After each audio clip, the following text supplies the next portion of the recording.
13व्या शतकापर्यंत इथे आपल्याकडे यादवांचं राज्य होतं.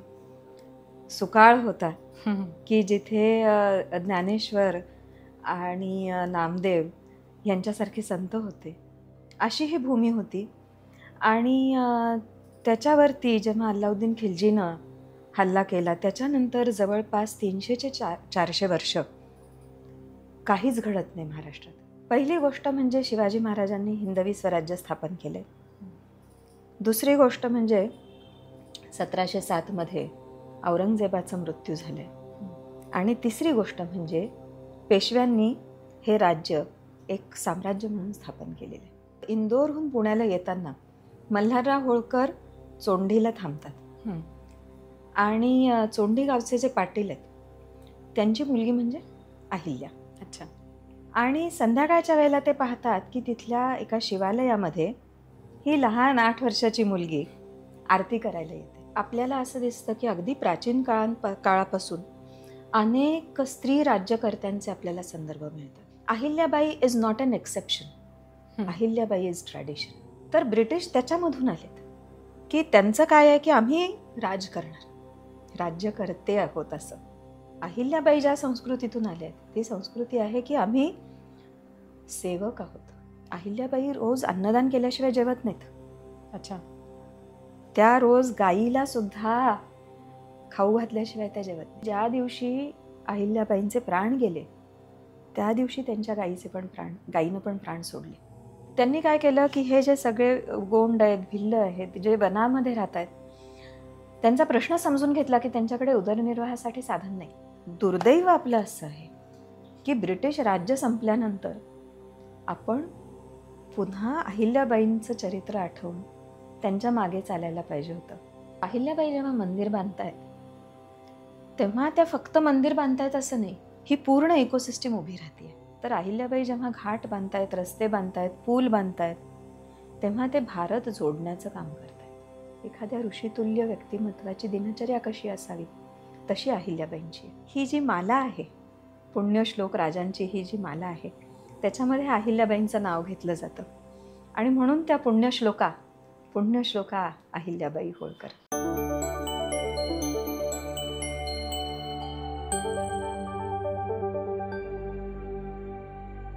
नमस्कार. देशकालच्या आजच्या भागात तुम्हा सर्वांचं मनपूर्वक स्वागत. मित्रांनो, महाराष्ट्रातील एका गावात जन्मलेली एक कन्या भविष्यात एक न्यायनिष्ठ राणी होईल असं कोणालाही वाटलं नव्हतं. ती सिंहासनावरच नव्हे तर प्रजाजनांच्या मनावर राज्य करेल आणि संपूर्ण प्रांताची माता म्हणून ओळखली जाईल. अनेक अडचणींच्या वादळातून वाट काढत तिने आपलं संपूर्ण जीवन प्रजाजनांच्या सेवेत अर्पण केलं. अनेक मंदिरे, घाट, धर्मशाळा ह्या स्वरूपात तिने आपली कार्यचिन्हे उमटवली. त्या होत्या पुण्यश्लोक अहिल्यादेवी होळकर. आजच्या भागात आपण अहिल्यादेवींविषयी अधिक जाणून घेण्याचा प्रयत्न करणार आहोत. आणि त्यासाठी आपल्यासोबत आहेत सौ दीपालीताई पाटवतकर. दीपालीताई ह्या धर्मरक्षक अहिल्यादेवी होळकर ह्या पुस्तकाच्या लेखिका आहेत. तसेच त्यांनी अनेक उत्तम अशी पुस्तकं लिहिली आहेत. त्या उत्तम लेखिका तसेच उत्तम वक्त्याही आहेत. दीपालीताई, देशकालमध्ये तुमचं खूप खूप स्वागत. धन्यवाद. मला पण ह्या तुमच्या चॅनलवरती तुम्ही बोलावलं आणि ते सुद्धा माझ्या अत्यंत आवडत्या अशा विषयावरती बोलायला. तर त्यासाठी तुमच्या चॅनलचे मनापासून धन्यवाद. दीपालीताई, अगदी सुरुवात करताना आम्हाला देवी अहिल्यादेवींचा जन्म, बालपण आणि त्यांची जडणघडण याबद्दल थोडं सांगा. आता अहिल्याबाईंचा जन्म ह्या जेव्हा आपण पाहतो, तो काळ पाहतो, तर त्याच्या आधी थोडंसं आधीचं बघायला पाहिजे की भारतावर साधारणपणे आपण असं पाहिलं तर 8व्या शतकापासून आक्रमणं व्हायला लागली. आणि 8व्या शतकापासून सुरू झालेली आक्रमणं महाराष्ट्रात पोचायला 13वं शतक उजाडलं होतं. आणि 13व्या शतकापर्यंत इथे आपल्याकडे यादवांचं राज्य होतं. सुकाळ होता की जिथे ज्ञानेश्वर आणि नामदेव यांच्यासारखे संत होते. अशी ही भूमी होती. आणि त्याच्यावरती जेव्हा अल्लाउद्दीन खिल्जीनं हल्ला केला त्याच्यानंतर जवळपास 300 ते 400 वर्ष काहीच घडत नाही महाराष्ट्रात. म्हणजे त्याला आपण एक प्रकारे एक अंधकारमय युग असं म्हणू शकतो. त्याचा अंत होतो तो शिवाजी महाराजांच्या जन्मानंतर. हो. तर ह्या 300 वर्षामध्ये काय झालंय, मंदिरं पाडली गेली आहेत, आपल्या संस्कृतीवरती हल्ला होतोय, माणसांवरती त्याचा परिणाम होतोय, की इथल्या लोकांकडे त्यांना अनेक प्रकारचे कर भरायला लागतात. आणि राजा जेव्हा एक काय बरं म्हणायचं की प्रजापालन नाही करत आहे. आपल्याला असं सांगितलेलं आहे की प्रजेचं पालन कसं करायचंय तर पुत्रवत करायचंय. तर तसे राजे मधल्या काळात होते की यादवांच्या काळापर्यंत. पण त्यानंतर जेव्हा हे इस्लामी शासन सुरू झालेलं आहे, त्याच्यामध्ये निजामशाही आहे, आदिलशाही आहेत, ह्याच्यामध्ये आपल्याला असं दिसतं की प्रजेचा छळ होतोय. हो. आणि कलेचा ऱ्हास होतोय, संस्कृतीचा ऱ्हास होतोय. ह्या काळामध्ये जेव्हा शिवाजी महाराज येतात त्यावेळेला परिस्थिती अशी आहे की आपल्याकडची लोक मंदिर कसं बांधतात हे विसरलेले. इतका परिणाम झाला की 300 ते 400 वर्ष ह्या गोष्टी होतच नाही आहेत. शिवाजी महाराज हिंदवी स्वराज्याची स्थापना करतात, राज्याची निर्मिती होते. आणि त्याच्यानंतर जेव्हा पेशवे येतात, बाजीराव पेशवे आहेत, त्याच्यानंतर नानासाहेब पेशवे आहेत, यांच्या काळामध्ये राज्याचं रूपांतर साम्राज्यामध्ये होतं. आणि मग हे राज्य जे आहे ते पेशावरपासून तंजावरपर्यंत असं पसरलेलं हे साम्राज्य आहे. म्हणजे आता आपल्याला लक्षात, आणि त्यावेळेला अहिल्याबाईंचा कार्यकाळ आहे. तर आपल्याला असं लक्षात येतं की अहिल्याबाईंचा जन्म झाला आहे आणि त्या जेव्हा होळकरांच्या घरामध्ये लग्न होऊन जातात आणि त्या माळव्याची कारभार सांभाळायला लागतात, तोपर्यंत 3 महत्त्वाच्या गोष्टी झाल्या. पहिली गोष्ट म्हणजे शिवाजी महाराजांनी हिंदवी स्वराज्य स्थापन केले. दुसरी गोष्ट म्हणजे 1707 मध्ये औरंगजेबाचा मृत्यू झाला आहे. आणि तिसरी गोष्ट म्हणजे पेशव्यांनी हे राज्य एक साम्राज्य म्हणून स्थापन केलेलं आहे. आता ही जी भूमी तयार झाली आहे किंवा ही जी भूमिका तयार झाली आहे त्याच्यावरती अहिल्याबाईंचं कर्तृत्व सुरू होतं. की ही बॅकग्राऊंड आहे, हे फाउंडेशन आहे. तर ही अशा प्रकारे स्टेज तयार झालंय आणि मग तिथे अहिल्याबाईंचं आगमन होतं. आता अहिल्याबाई सुद्धा जेव्हा येतात तेव्हा त्यांच्यावरती त्यांच्या आईवडिलांचे संस्कार आहेत. मुख्य करून आईच्या हाताखाली त्या एक शिवभक्त अशी ही कन्या तयार झाली. 8 वर्षाची मुलगी आहे. आणि एकदा काय होतं, इंदोरहून पुण्याला येताना मल्हारराव होळकर चोंडीला थांबतात. आणि चोंडी गावचे जे पाटील आहेत त्यांची मुलगी म्हणजे अहिल्या. अच्छा. आणि संध्याकाळच्या वेळेला ते पाहतात की तिथल्या एका शिवालयामध्ये ही लहान 8 वर्षाची मुलगी आरती करायला येते. ती तिथे आरती करते आणि तिच्या डोळ्यांमधली चमक ते पाहतात, तिच्यामधला एक आत्मविश्वास पाहतात, तिची शंकरावरची भक्ती पाहतात. आणि मल्हारराव होळकर पारखी आहेत, ते बरोबर पारखतात की ही मुलगी पुढे जाऊन काय करू शकते आणि आपल्या मुलासाठी तिला मागणी घालतात. आणि मग लगेचच पुण्यामध्ये अहिल्याबाईंचं होळकरांच्या मुलाशी म्हणजे खंडेराव होळकरांशी लग्न होतं. 12 वर्षाचा वर आणि ही 8 वर्षाची वधू. आणि मग त्यानंतर अहिल्याबाई महाराष्ट्रातून नर्मदा ओलांडून माळव्यामध्ये जातात, इंदोरला जातात. आता त्यांना नवीन गुरु मिळतात. तर त्यांचे राजकीय गुरु म्हणजे मल्हारराव होळकर. मल्हारराव होळकरांच्या हाताखाली त्या अनेक गोष्टी शिकतात की ज्या एखाद्या राजाला गरजेच्या आहेत, अशा सगळ्या गोष्टी त्या शिकतात.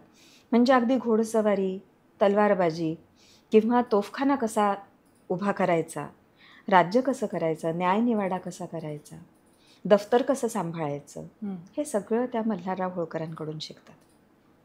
त्याचबरोबर त्यांच्या ज्या सासूबाई आहेत गौतमाबाई होळकर, तर गौतमाबाई होळकरांकडे काही गावांचं उत्पन्न यायचं, त्यांना मिळायचं. तर ते उत्पन्न त्याला खाजगी म्हणतात, की त्यांची प्रायव्हेट इन्कम असं. अच्छा.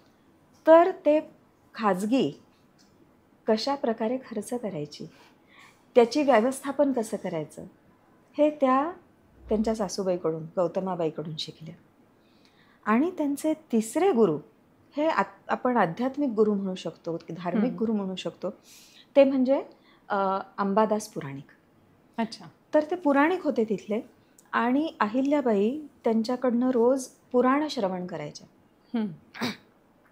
तर आता पुराण श्रवणमध्ये आपल्याला त्यांच्या लायब्ररीमध्ये जी पुस्तकं आहेत त्या पुस्तकांवरून लक्षात येतं की त्यांनी काय काय वाचलं असेल.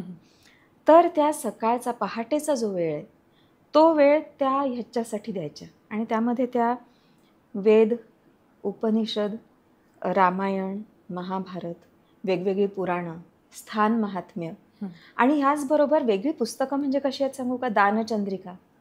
अच्छा. किंवा वापी कुपोत्सर्ग प्रयोग, की ज्याच्यामध्ये विहिरी कशा तयार करायच्या ह्याचं शास्त्र. अच्छा. असं पुस्तक आहे त्यांच्या लायब्ररीमध्ये. किंवा आणखीन वैद्यकीवरची पुस्तकं आहेत, की उपचार कसे करावेत. किंवा आपण जेव्हा असं पाहतो की त्यांच्याकडे मथुरा महात्म्य, यमुना महात्म्य अशी पुस्तकं आहेत. तर पुढे जाऊन त्यांनी जे काम केलेलं आहे की वेगवेगळी तीर्थस्थळांचं जीर्णोद्धार केला आहे त्यांनी. तर ती त्यांना प्रेरणा कुठून मिळते ते आपल्याला लक्षात येईल की ह्या सगळ्या पुस्तकांमधून त्यांना ते शिक्षण मिळालेलं आहे.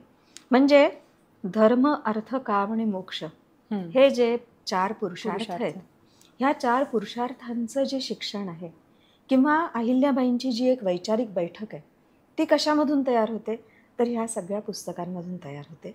आणि हे त्यांचं श्रवण जे चाललेलं आहे ते श्रवण त्यांच्या गुरूंकडून, की ज्यांनी त्यांना मंत्रदीक्षा पण दिलेली आहे, त्या अंबादास पुराणिक यांच्याकडनं चालू आहे.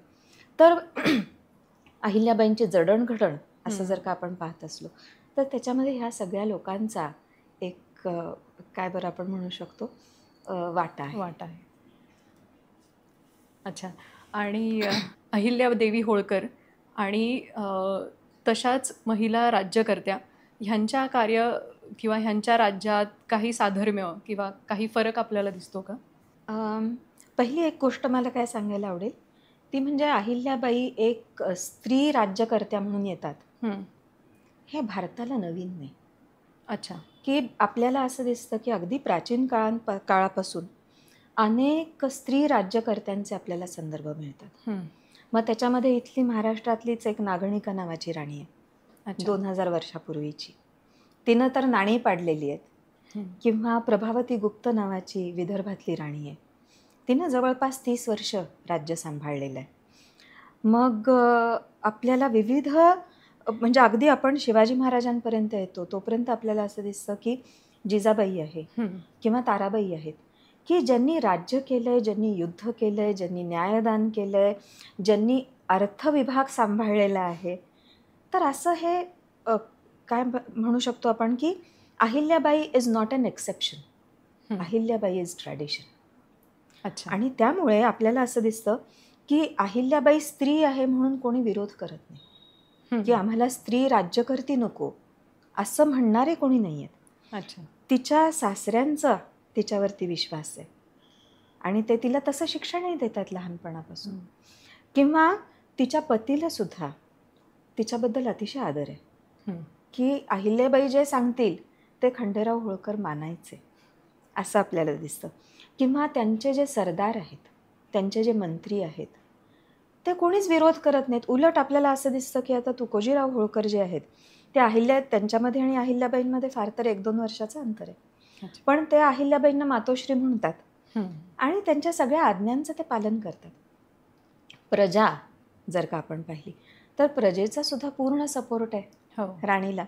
त्यामुळे पहिली गोष्ट ही आहे की भारतीय समाज जो आहे किंवा हिंदू समाज जो आहे त्या हिंदू समाजानं कधीही स्त्रियांना कमी लेखलं नाही.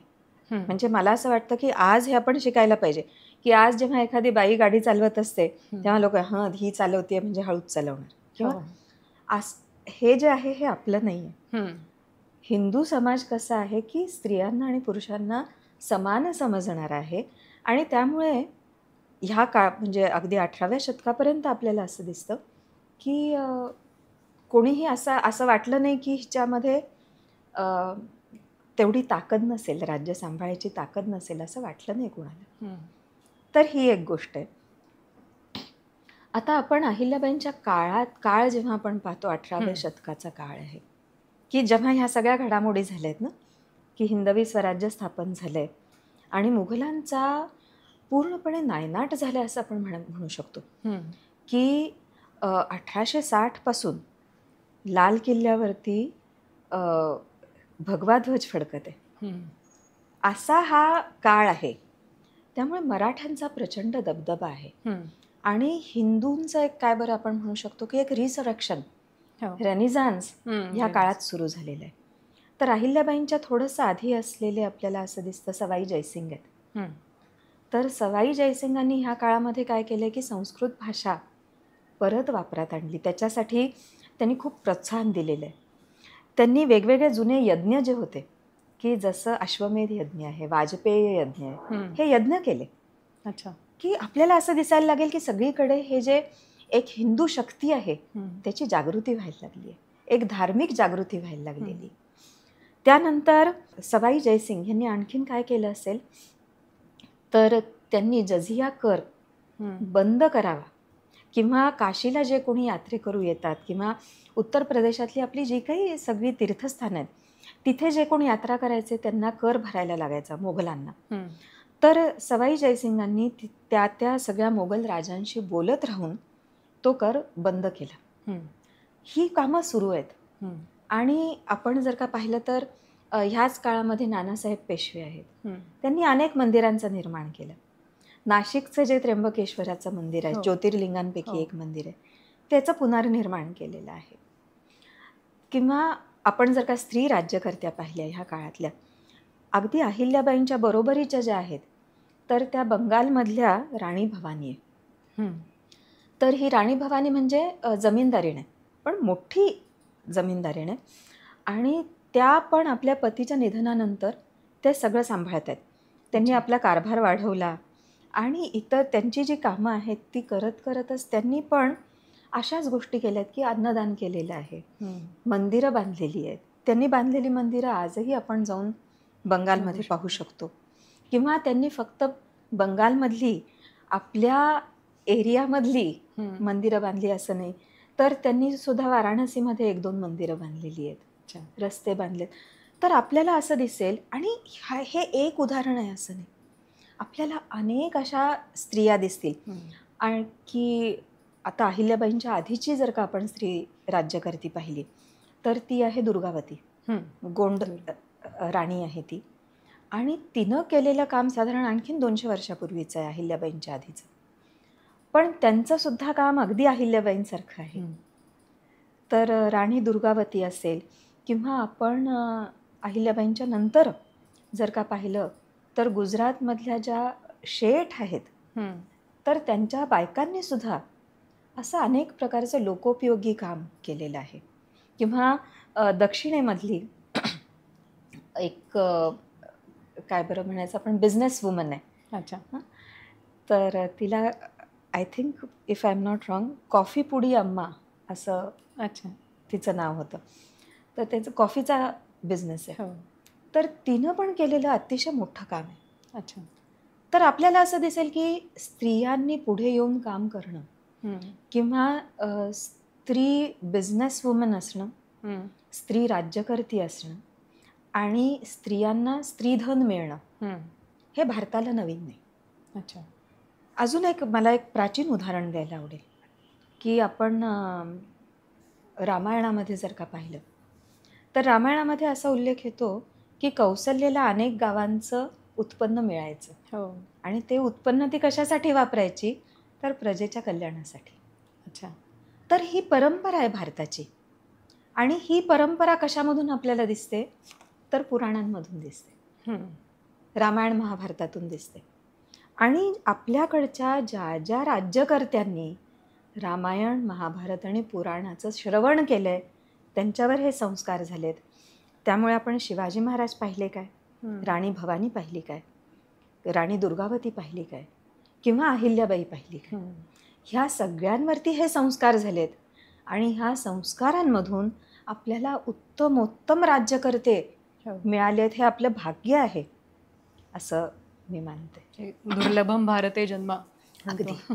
अगदी. मी आता पुढच्या प्रश्नाकडे वळते. ब्रिटिश राज्य आणि अहिल्यादेवींचं राज्य ह्यात किती फरक आहे किंवा काय आपण कंपॅरिझन करू शकतो? फार फार सुंदर प्रश्न विचारलास वेदश्री.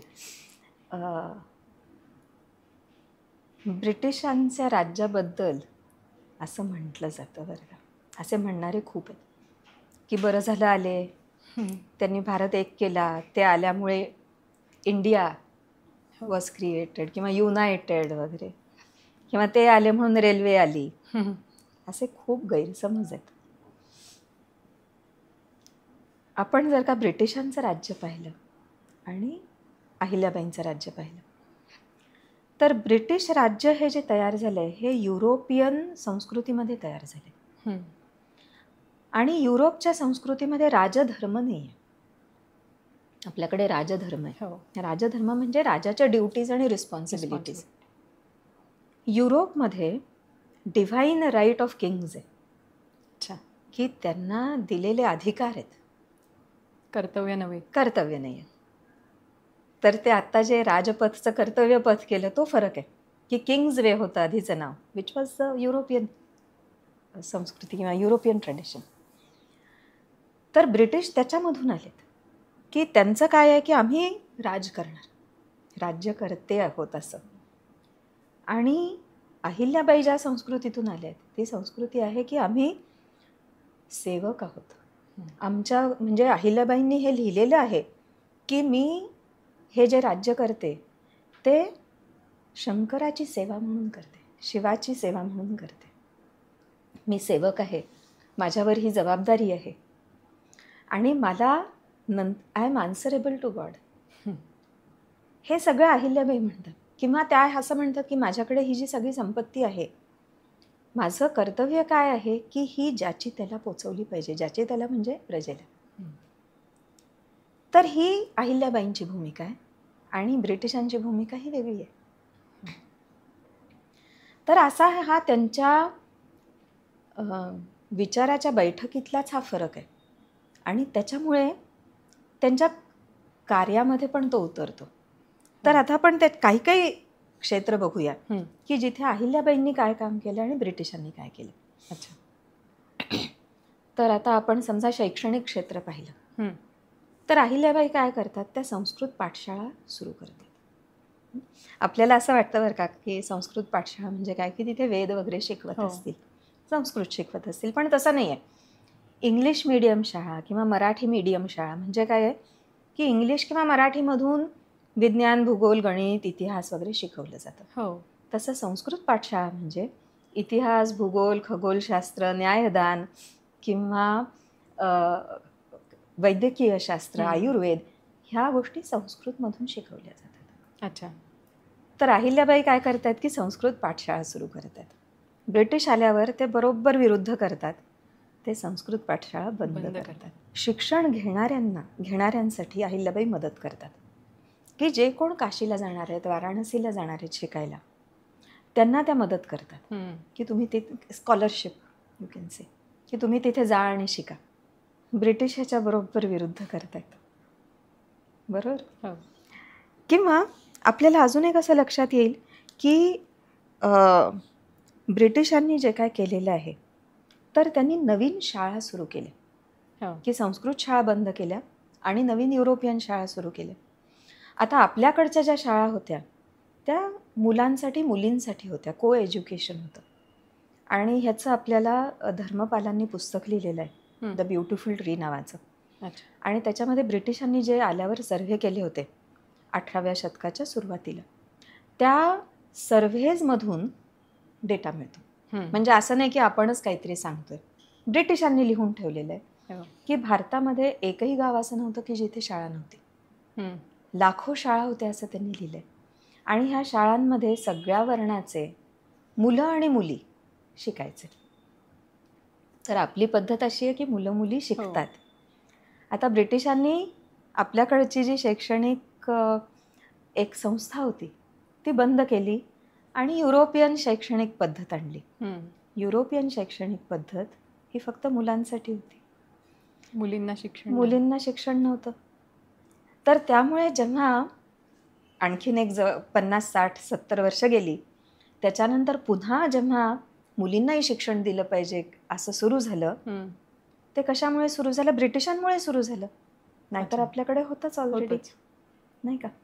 तर ह्या गोष्टी आल्या. ब्रिटिश शिक्षण पद्धती आली तर त्याच्याबरोबर काय आलं? तर ह्या आपला रिग्रेस झाला. अच्छा. आपण जे पुढे होतो ते परत मागे आलो. हम्म. आणि मागे म्हणजे कुठे तर युरोपियन मागे आलो आपण. अच्छा. युरोप जसं होतं तसं आपण व्हायला लागलो, की युरोपमध्ये स्त्रियांना त्यांच्या अधिकारासाठी भांडायला लागले.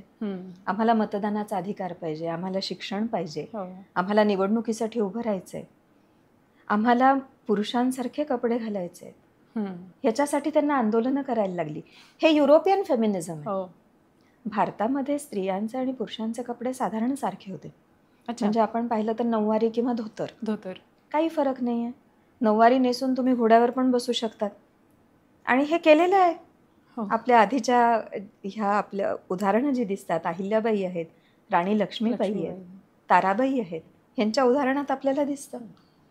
युरोपमधल्या बायका त्या अशा एक संघ गाऊन बिऊन घालायच्या आणि मग घोड्यावर बसताना दोन्ही पाय एकीकडे करून बसायच्या. त्यांना लढायला लागलं की आम्हाला पण पॅन्ट घालायची. अच्छा. की आणि हे सांगते की जवळपास अगदी मतदानाचा जरी अधिकार पाहायचा असेल तरी तो जवळपास 1970 पर्यंत ते लढत होते. हो. की स्वित्झर्लंडमधल्या ज्या काही कॉन्स्टिट्युएन्सीज आहेत तिथे स्त्रियांना मतदानाचा अधिकार 1970च्या नंतर मिळाले. किंवा बँकेमध्ये खातं जरी काढलं तरी मला चेक देताना मी सही करेन, म्हणजे स्त्री सही करेल, हा अधिकार आत्ता मिळाला त्यांना 20व्या शतकात. आणि आपल्याकडे अहिल्याबाईंना खाजगी उत्पन्न मिळतंय आणि त्या ठरवतात की त्या कुठे त्या खर्च करतील. तर हा फरक अहिल्याबाईंचं राज्य आणि ब्रिटिशांचं राज्य ह्याच्यात आहे. अजून एक जर का फरक बघायचा झाला तर ते क्षेत्र म्हणजे आपण घेऊया अन्नदानाचं क्षेत्र. अच्छा. आता आपल्याकडे अन्नदानाला प्रचंड महत्त्व आहे. अहिल्याबाईंवर तेच संस्कार झालेत. अहिल्याबाई रोज अन्नदान केल्याशिवाय जेवत नाहीत. अच्छा. त्या रोज गाईला सुद्धा खाऊ घातल्याशिवाय त्या जेवत नाहीत. म्हणजे असं म्हटलंय की ज्या दिवशी अहिल्याबाईंचे प्राण गेले त्या दिवशी त्यांच्या गाईनं पण प्राण सोडले. इतकं म्हणजे ते काय व्यक्तिमत्व असेल की प्राणी सुद्धा एवढं प्रेम करतात. तर अहिल्याबाई अन्नदान करायच्या रोज आणि त्यांनी शेकडो अन्नछत्र उभी केली आणि त्याची एक व्यवस्था लावून दिली की त्याला कुठलं तरी उत्पन्न मिळेल आणि ते चालू राहील. हे आपल्याकडचं आहे. ब्रिटिश राज्य आल्यावर काय सुरू झालं की युरोपमधल्या लोकांना हे पटायचंच नाही. म्हणजे त्यांना हे समजूच शकत नव्हते ते की असं फुकट कसं काय द्यायचं अन्न. त्यांनी आल्यावरती ही सुरुवात केली की काय तुम्ही भीक मागता, आपल्याकडे भिक्षा मागणे आहे, नाही का? तर they thought it is begging. त्यांना तेवढंच माहिती होतं आणि त्यांनी ही सुरुवात केली की धडधाकट असलेल्या माणसानं काम करावं आणि पैसे मिळवावेत. धडधाकट असलेल्या माणसानं भिक्षा मागू नये. पण आपल्याकडे ही परंपरा आहे की विद्यार्थी असतील, प्रवासी असतील, यात्रेकरू असतील, त्यांचा उदरनिर्वाह भिक्षेवर होतो आणि भिक्षा देणं हे पुण्याचं काम आहे. आपल्याकडची पूर्ण व्यवस्था, पूर्ण समाजच वेगळा आहे, वेगळ्या पद्धतीनं बांधलेला आहे. पण ब्रिटिशांनी आल्यावर इनफॅक्ट ब्रिटनमध्ये असे कायदे होते की जे गरीब आहेत किंवा जे भीक मागतात तो क्राईम आहे. त्यांना ते उचलून कामाला लावायचे, म्हणजे वेठबिगारासारखं कामाला लावायचे. हे त्यांच्याकडेचे लॉज आहेत. तेच शिकून आलेली ही माणसं. आणि त्यांनी आपण असं म्हणू शकतो की अन्नदानावर बंदी आणल्यासारखं केलं होतं.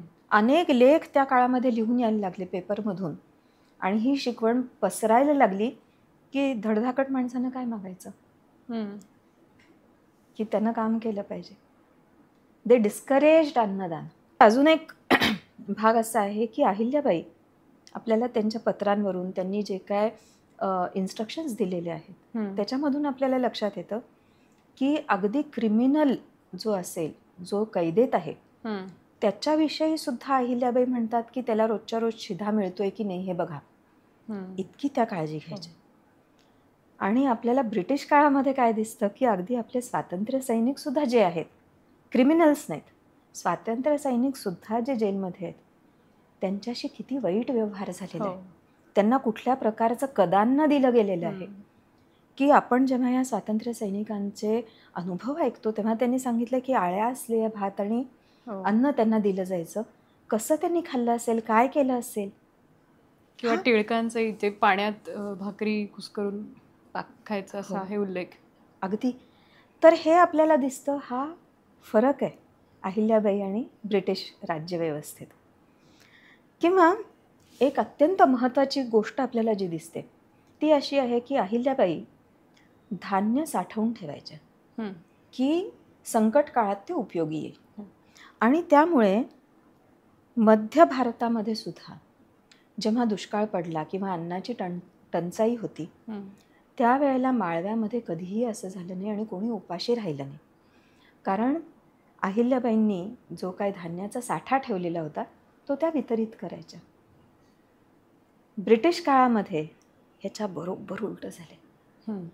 ब्रिटिश काळामध्ये काय झालं की एकतर ब्रिटिशांनी कॅश क्रॉप्सला खूप महत्त्व दिलं आणि इंडिगो असेल, ओपियम असेल, शेतकऱ्यांना धान्य पिकवायच्या ऐवजी ह्या गोष्टी पिकवायला लावल्या. ही एक गोष्ट झाली. दुसरी गोष्ट अशी झाली की इथलं जे पिकलेलं धान्य होतं बंगालमधलं स्पेशली, ते त्यांनी दुसऱ्या महायुद्धाच्या वेळेला, जागतिक महायुद्धाच्या वेळेला त्यांनी ते ब्रिटनला नेलं. आणि मग इथे कृत्रिम अन्नधान्याची टंचाई निर्माण झाली. ही कृत्रिम आहे. आणि त्याच्यामुळे परिणाम असा झाला की लोक उपाशी मरायला लागले. आणि केवळ ह्या दुसऱ्या महायुद्धाच्या काळात बंगालमध्ये जवळपास 3 कोटी लोक मृत्युमुखी पडले उपासमारीनं. हा अहिल्यादेवींच्या राज्यातला फरक आणि ब्रिटिश राज्यातला फरक. किंवा आपण सांस्कृतिक क्षेत्र जर का पाहिलं तर आता सांस्कृतिक क्षेत्रामध्ये काय झालेलं आहे की अहिल्याबाईंनी एकतर आपण पाहिलं की संस्कृतला प्राधान्य दिलंय, त्यानंतर पुराण श्रवणाला प्राधान्य दिलंय की त्या स्वतः त्यांना एकतर ह्या ग्रंथांबद्दल अतिशय आदर होता आणि त्यांनी त्या स्वतः श्रवण करायच्या. आणि भागवत सप्ताहाचं जसं आयोजन केलं जातं तशा प्रकारचे सप्ताह त्या आपल्या प्रजेसाठी त्याचं आयोजन करायच्या. अच्छा. ब्रिटिशांनी काय केलं, रामायण, महाभारत, पुराण यांना मिथ म्हटलं, मायथॉलॉजी म्हटलं. मग तुमचे राम आणि कृष्ण काय होतात, दे आर फिगमेंट्स ऑफ इमॅजिनेशन, नाही का. ह्याच्यामुळे होतं काय की लोक ही पुस्तकं श्रद्धेनं वाचत नाहीत. श्रद्धेच्या जागी मनामध्ये शंका येते. आता समजा आपल्याला अगदी मनापासून असं वाटत असेल की राम आणि कृष्ण होऊन गेलेले आहेत, हे आपले इतिहास आहेत, आपल्या पूर्वजांनी हे सांगितलेले, लिहिलेले, जपून ठेवलेले ह्या स्मृती आहेत, आणि हा जो पराक्रम केलेला आहे राम, कृष्ण, हरिश्चंद्र वगैरे, हे जे सगळे मोठे महात्मे होऊन गेलेत, ह्यांनी जो पराक्रम करून ठेवला आहे तो आपल्यासाठी आहे, आपल्याला शिकण्यासाठी आहे. असं जेव्हा मला वाटतं तेव्हा मी ह्या ग्रंथांचं जे वाचन करीन ते वेगळं असेल. तेव्हा मी हे जे ग्रंथ कोणाला सांगीन ते वेगळ्या प्रकारे सांगेन, नाही का.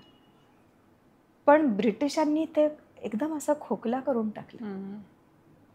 आणि मग ह्याचा परिणाम पुढे कशावरती झालेला दिसतो तर आपल्या जे ॲडमिनिस्ट्रेटर्स आहेत त्यांच्यावर झाले. मग आपले न्यायाधीश असतील किंवा IAS ऑफिसर्स असतील, ते अहिल्याबाईंसारखं शिकलेले नाही आहेत, नाही का. आजही हे होते हो. की ब्रिटिश राज्य संपल्यावर अहिल्याबाईंनी जे मोगल राज्य संपल्यावर केलं ते ब्रिटिश राज्य संपल्यावर करणं आवश्यक होतं. आवश्यक होतं. पण आपण ब्रिटिशांची स्त्री ओढली हो. आणि अहिल्याबाईंनी त्यांचं जे आता अहिल्याबाईंच्या आधी मोगल काळ आहे, हम्म. त्यावेळेला फारसी भाषेमध्ये सगळे राज्यकारभार चाललाय. पण शिवाजी महाराज असतील, पेशवे असतील, अहिल्याबाई आहेत, त्या काळामध्ये लोकभाषेमध्ये राज्यकारभार चालतो. हम्म. ब्रिटिश काळामध्ये तो इंग्लिशमध्ये होतो. प्रत्येकाला इंग्लिश शिकायला लागते. हम्म. मातृभाषेमध्ये आजही आपण सुप्रीम कोर्टमध्ये जाऊन आपला हे लढू शकत नाही, हम्म. नाही का, आपलं घराणं मांडू शकत नाही. हो. हे दिस इज ब्रिटिश राज्य. आणि अहिल्याबाई खरं तर स्वतः मराठी भाषिक आहेत हो. आणि त्या जिथे राज्य करत आहेत तिथली भाषा खडी बोली आहे. अच्छा. किंवा तिथली जी लोकल हिंदीची डायलेक्ट आहे हम्म. ती भाषा आहे. अहिल्याबाई लोकांच्या भाषेतच राज्य चालवतात. माझी भाषा नाही, लोकांची भाषा. तर हा फरक ह्या दोन संस्कृतींमध्ये किंवा दोन राज्यांमध्ये दिसतो. किंवा आपण समजा अजून एक जर का प्रश्न पाहिला, हा खूप मोठा प्रश्न आहे, भिल्लांचा जो प्रश्न होता हम्म. की भिल्ल, गोंड, वनवासी लोक हम्म. जे मध्य भारतामध्ये होते ते शस्त्रधारी होते हम्म. आणि ते सगळे शिकार करणारे किंवा पारधी आपण जे बघतो तसे लोक आहेत. त्यामुळे जंगलामधून जे कोणी प्रवास करतात त्यांना लुटणे हम्म. याच्यावरच त्यांचा उदरनिर्वाह चालायचा.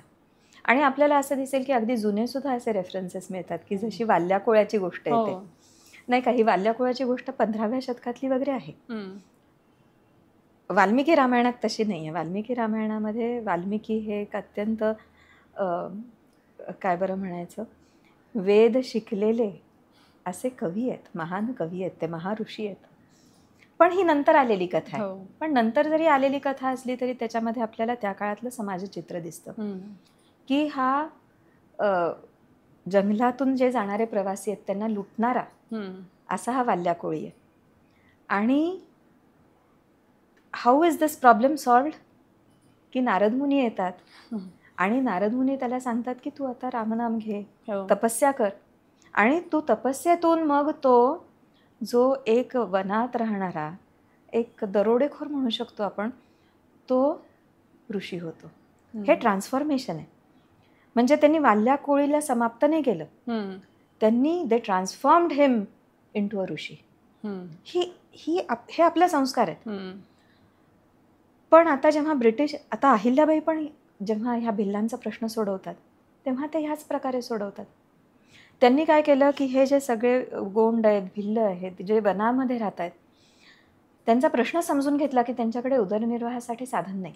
हम्म. तर मग अहिल्याबाईंनी त्यांना शेती शिकवली, हम्म. त्यांना काही भाग दिला, त्यांना हे सांगितलं की तुम्ही कुठली झाडं लावा, कुठली फळझाडं लावा की ज्याच्यामधून तुम्हाला उत्पन्न मिळेल.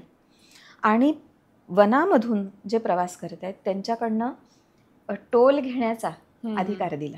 अच्छा. आणि वर त्यांच्यावर जबाबदारी दिली की जे कोणी लोक वनातून जात असतील आणि मग त्याच्यामध्ये हे सगळे व्यावसायिक पण आहेत की जे आपला माल एका ठिकाणाहून दुसरीकडे घेऊन जात आहेत, तर त्यांच्याकडनं तुम्ही टॅक्स घ्या, हम्म. पण बदल्यामध्ये तुम्ही काय द्यायचं तर त्यांना संरक्षण द्यायचं. तर ह्याच्यामुळे माळव्यामधला जो व्यवसाय आहे तो पण जास्त चांगला झाला की तो पण बहरायला लागला. त्यांना आपला माल सुरक्षितपणे वेगवेगळ्या ठिकाणी नेता यायला लागला. माळव्याचं उत्पन्न वाढलं आणि हे जे सगळे वनातले लोक होते त्यांना पण एक उत्पन्न मिळायला लागलं आणि त्यांच्यामध्ये हा बदल झाला.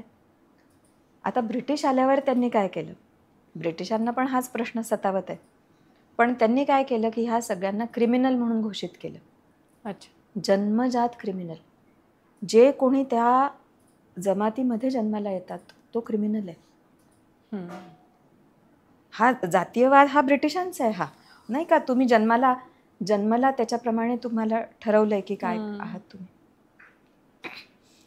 तर त्यांनी अनेक म्हणजे जवळपास शेकडो जाती जमातींना त्यांनी क्रिमिनल ठरवलं आणि त्यांच्यावरती अनेक निर्बंध लादले की तुम्ही ह्या एरियाच्या बाहेर जाऊ शकत नाही, वारंवार तुम्ही पोलीस स्टेशनमध्ये येऊन रिपोर्टिंग केलं पाहिजे, कुठलाही गुन्हा घडला तर पहिल्यांदा गुन्हा पकडायचं तर ह्या लोकांना पकडायचं.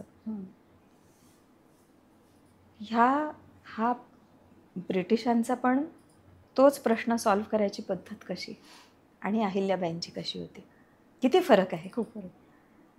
तर ह्या अशा प्रकारचे आपल्याला गोष्टी दिसतात ह्या 2 प्रकारच्या राज्यांमध्ये. आता दुर्दैव आपलं असं आहे की ब्रिटिश राज्य संपल्यानंतर आपण पुन्हा अहिल्याबाईंचं चरित्र आठवून त्यांच्या मागे चालायला पाहिजे होतं. पण चुकीनं आपण ब्रिटिशांनी जसं चालवलं तसंच राज्य पुढे चालवायला लागलं. किंवा अजूनही त्याचे पडसाद अजूनही त्याचे पडसाद दिसत आहेत. म्हणजे आजसुद्धा असं व्हायला पाहिजे की जे कोणी ॲडमिनिस्ट्रेशनमध्ये जातात, खरं तर कसं आहे ना की जशी प्रजा तसा राजा.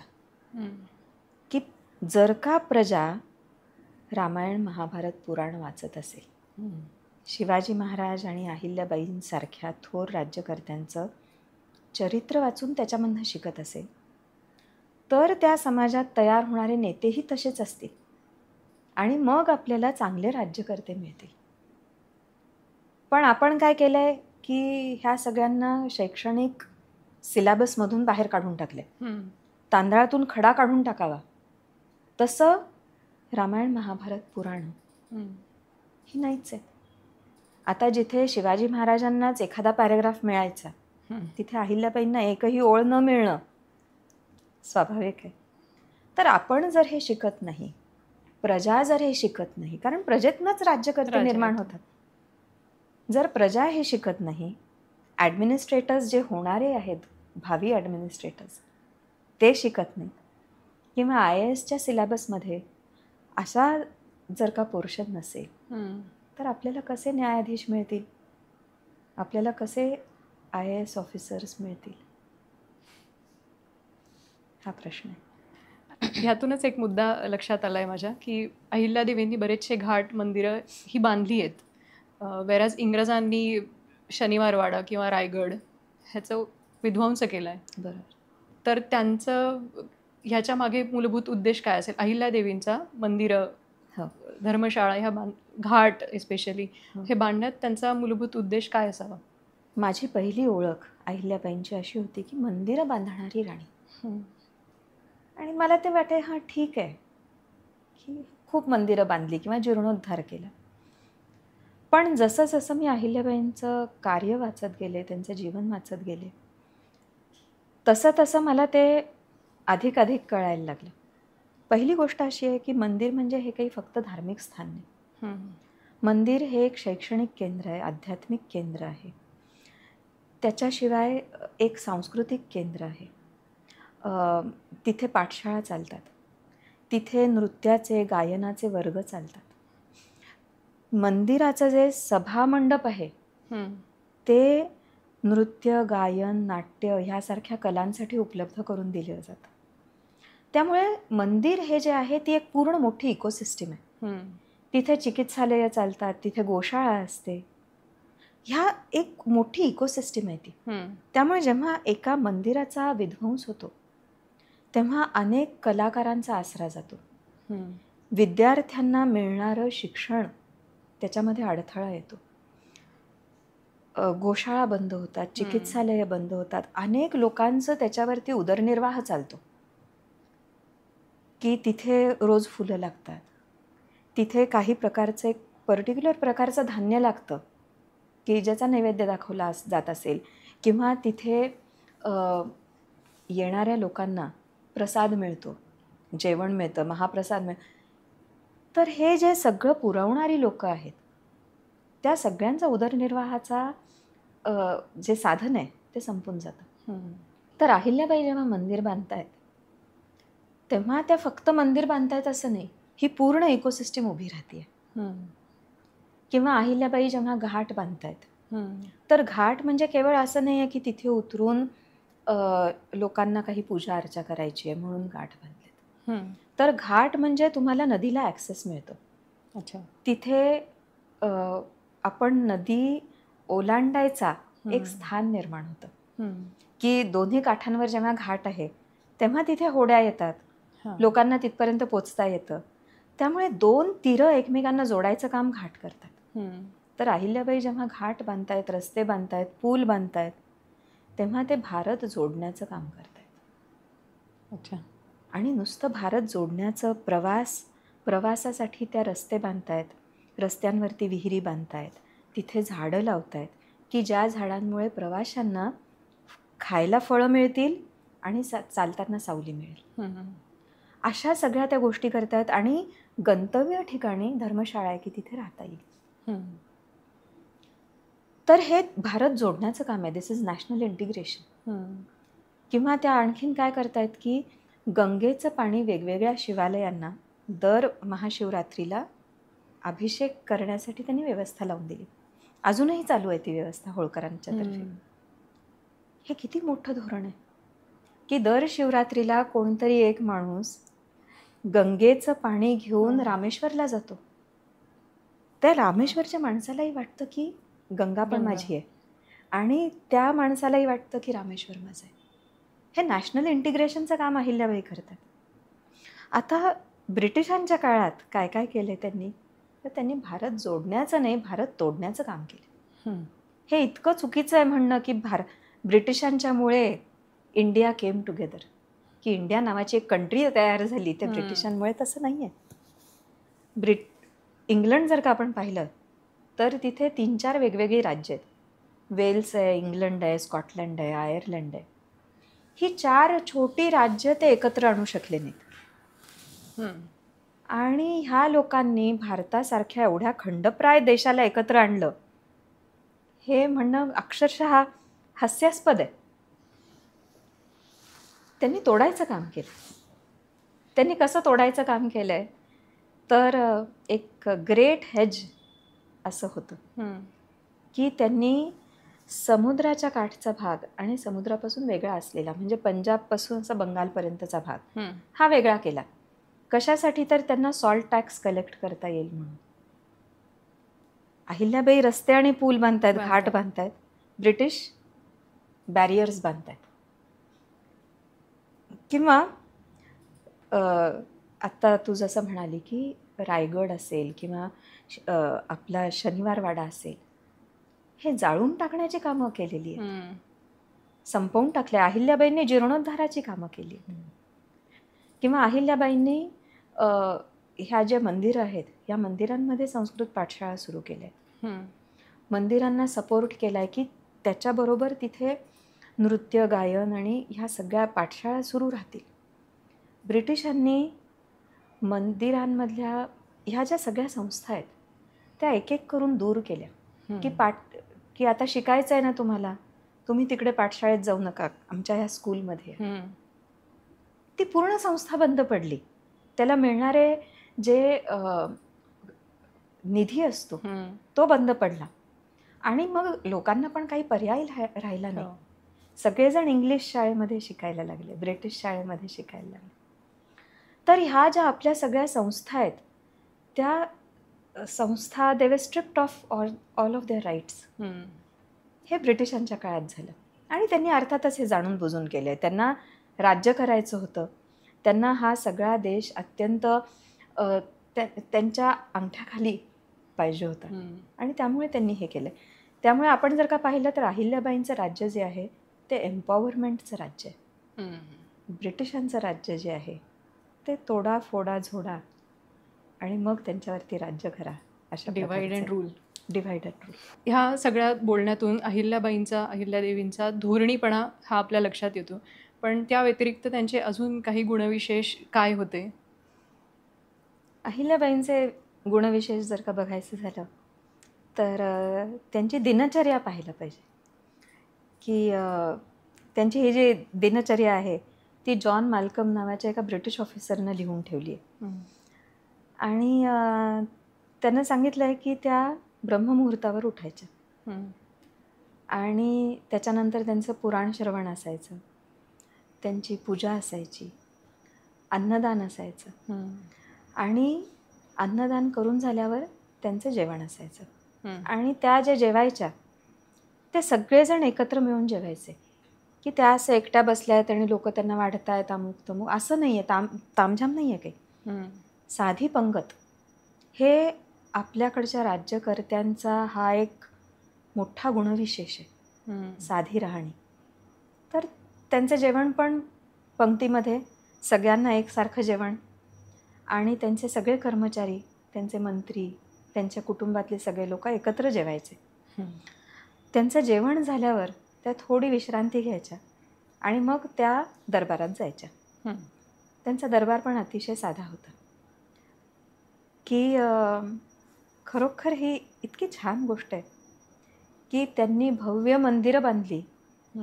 त्यांच्याकडे तेवढी ताकद नव्हती का की त्यांनी स्वतःचा भव्य राजवाडा बांधला असता. पण त्यांचं स्वतःचं जे घर आहे आणि त्यांचा दरबार आहे अतिशय साधा आहे. म्हणजे हे आपल्याला सगळ्या मराठ्यांमध्ये दिसतं, पेशव्यांमध्ये पण आपल्याला हेच दिसतं की अतिशय साधा दरबार.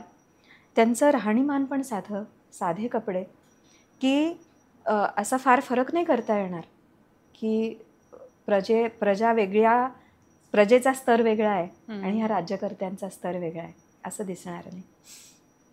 आता अहिल्याबाईंनी तर माहेश्वरी टेक्स्टाईल्सचा त्यांनी इंडस्ट्री उभी केली पूर्ण. त्या काही नेसू शकल्या नसत्या का भरजरी साड्या, किंवा दागदागिने घालू शकल्या नसत्या. त्यांचं राहणं साधं आहे, त्यांचे कपडे साधे आहेत, त्यांचा दरबार साधा आहे, पण काम अत्यंत उच्च कोटीचं. तर असा मग त्यांचा दरबार चालायचा संध्याकाळपर्यंत, सूर्यास्तापर्यंत. मग सूर्यास्तानंतर त्या ब्रेक घ्यायच्या आणि मग त्यांची संध्याकाळची उपासना असेल, तुळशीला पाणी घालणं असेल, एक दिवा लावणं असेल, ते त्यांचं जे काही रिच्युअल आहे ते संध्याकाळच्या वेळात. मग त्यानंतर त्या फलाहार घ्यायच्या, हलका फलाहार, आणि मग परत त्या दफ्तराची कामं करायच्या. आणि मग रात्री 9 वाजता साधारणपणे काम सुरू केलं की रात्री 11 वाजेपर्यंत त्या काम करायच्या आणि झोपायच्या. तर ही जी, आणि पहाटे परत 4 वाजता उठून त्यांचं सुरू दिनक्रम. ही जी त्यांची दिनचर्या होती ती अगदी क्वचित प्रसंगी बदलत असेल, काही कामानिमित्त किंवा काही वेगळंच काहीतरी घडलं असेल तर, नाहीतर त्यांची ही रोजची दिनचर्या होती. ही मला असं वाटतं की हे एक अत्यंत मोठं गुणविशेष आहे की आपल्याला जर का यशस्वी व्हायचं असेल तर आपली दिनचर्या कशी असावी, तर तीही अशी.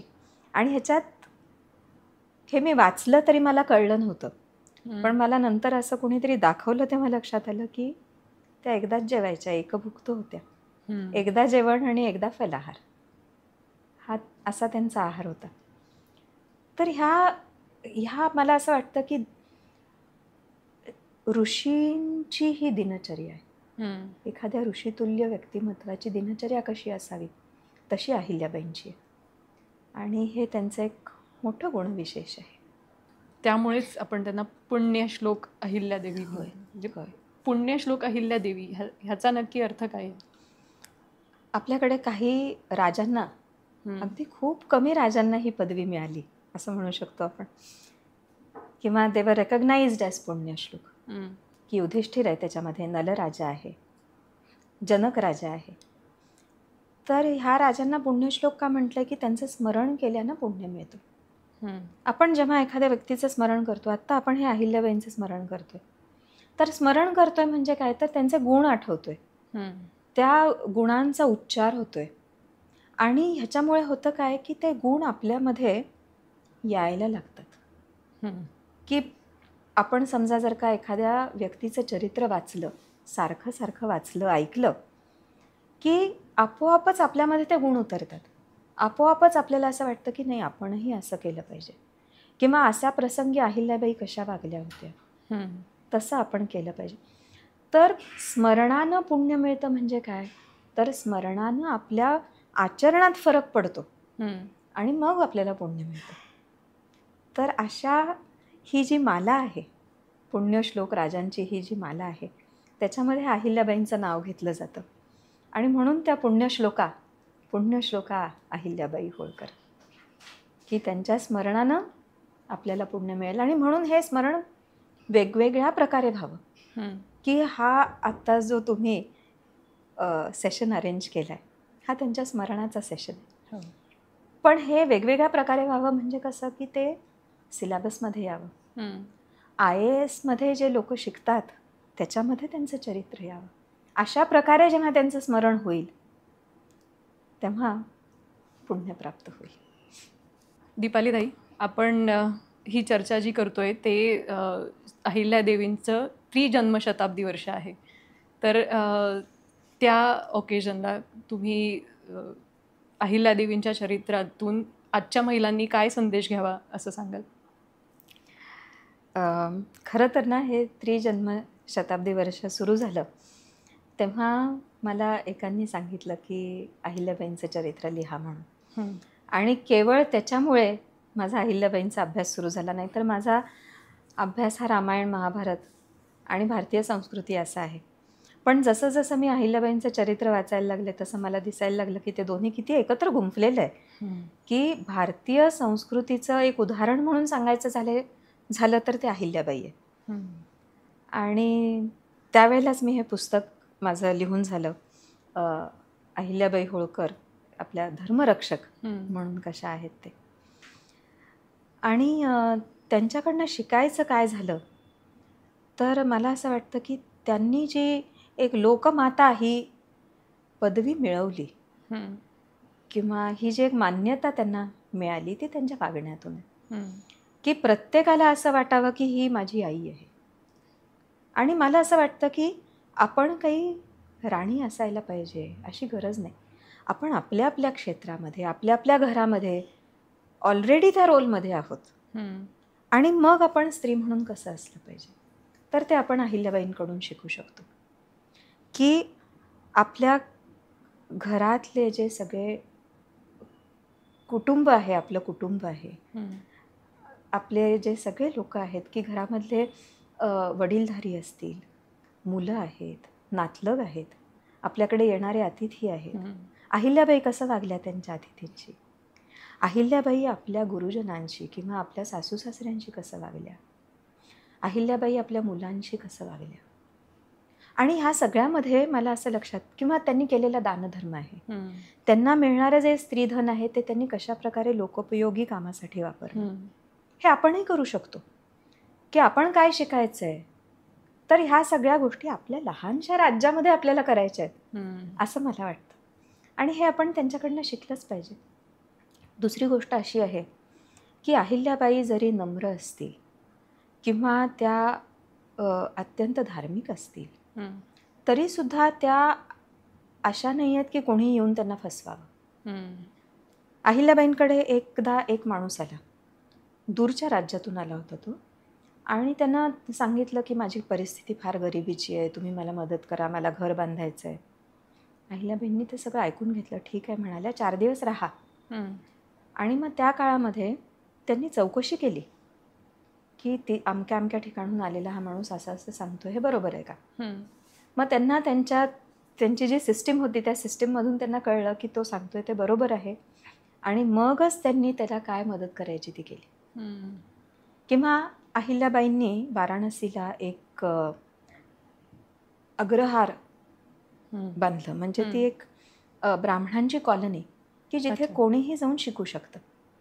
आणि तिथे आलेल्याला पैसे न घेता त्यांनी शिकवणं असं अपेक्षित आहे. तर तेव्हा त्यांनी काय सांगितलं की मी हे तुम्हाला बांधून देते, इथे तुमची राहण्याची व्यवस्था होती आहे, उदरनिर्वाहाचा व्यवस्था होती आहे. दरवर्षी माझी 2 माणसं इथे येतील वेश बदलून, आणि ते मला सांगतील की इथे मी सांगितल्याप्रमाणे काम चालू आहे की नाही. तर हे आपल्याला लक्षात घ्यायला पाहिजे की अहिल्याबाई जेव्हा दानधर्म करत आहेत तेव्हा त्या भोळेपणानं नाही करत आहेत काही, पण त्या अत्यंत चतुरपणे व्यवस्थित सुपरवाईज पण करतायत की मी जे देते दान ते चांगल्या ठिकाणी जातं आहे, सत्कर्मासाठी ते वापरलं जातं आहे, सत्पात्री दान होतं. किंवा त्यांना कोणीही घाबरवू पण शकत नाही. की आपल्याला तो प्रसंग माहिती आहे की राघोबा दादा सैन्य घेऊन आले होते, किंवा कधी एकदा महादजी शिंदेंनी म्हटलं होतं की मी तुमचं हे राज्य, मी आणि तुकोजीराव होळकर, आम्ही तुमचा हा माळवा घेऊन टाकू शकतो. पण त्या प्रसंगाला त्यांनी ज्या धिटाईनं आणि ज्या चतुराईनं तोंड दिलेलं आहे, तर हे आपण शिकलं पाहिजे. म्हणजे असं नाही की गरीब बिचारी भोई भाबडी गुंगी गुडिया वगैरे जसं एक इंदिरा गांधीबद्दल म्हटलं होतं, तशा त्या अजिबात नाही आहेत. अत्यंत त्या एक तेजस्वी व्यक्तिमत्व आहेत. आणि हे तेज कशातून येतं तर त्या अभ्यासातून येतं. त्यामुळे स्त्रियांनी जर का त्यांच्याकडनं काही शिकायचं असेल तर आपला अभ्यास पाहिजे.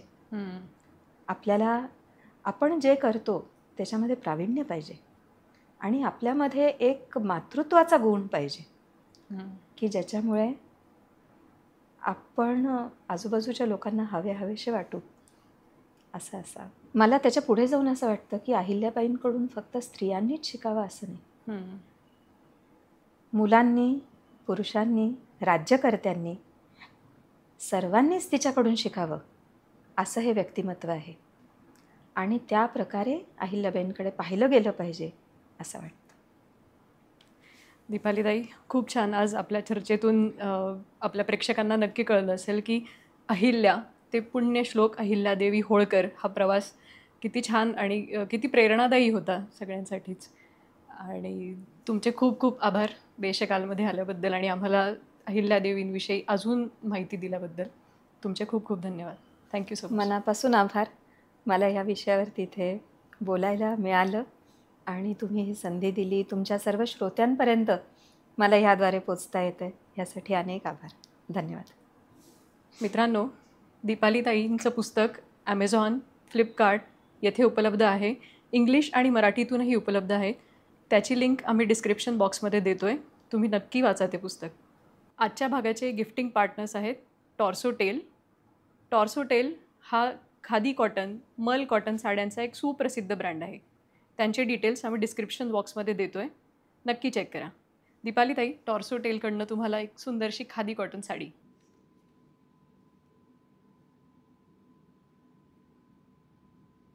आजचा एपिसोड तुम्हाला कसा वाटला हे नक्की तुमच्या कमेंट्समधून कळवा. देशकालला लाईक, शेअर आणि सबस्क्राईब जरूर करा. धन्यवाद.